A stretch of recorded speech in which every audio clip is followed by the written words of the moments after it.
Camaradas, bom dia, boa tarde, boa noite. Bem-vindos ao vídeo sobre tipos de dados e variáveis. Esse é um tema muito importante porque qualquer programa ele vai trabalhar sobre dados.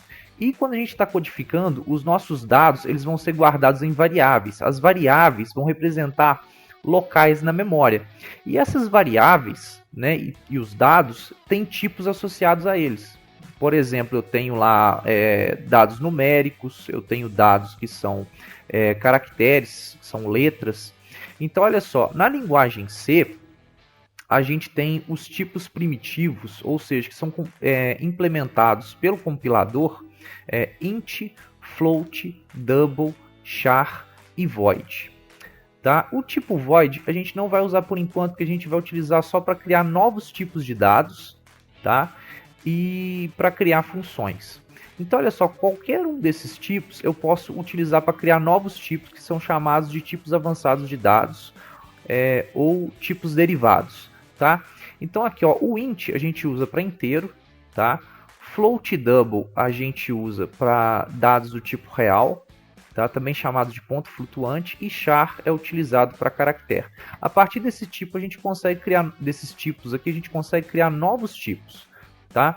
Para a gente poder utilizar as variáveis em C, a gente tem que declarar as variáveis, onde a gente fixa o tipo dela, escrevendo qual é o tipo, e depois o nome das variáveis, né, separados por vírgula. Esse nome que a gente dá para as variáveis é chamado de identificador, tá?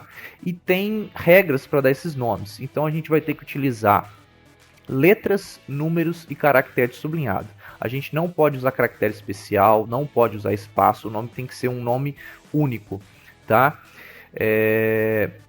Não posso usar cedilha, tá? Então é só letras, números e caractere sublinhado.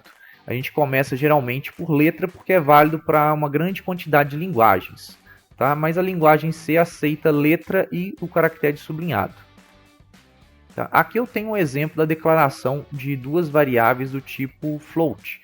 Eu escrevi o tipo, né, igual na sintaxe ali, espaço e depois as variáveis separadas por vírgula, pol e cm. Cm e pol são os identificadores dessas variáveis. Se eu quisesse criar uma variável do tipo char, por exemplo, para opção, eu poderia criar aqui char op_cal.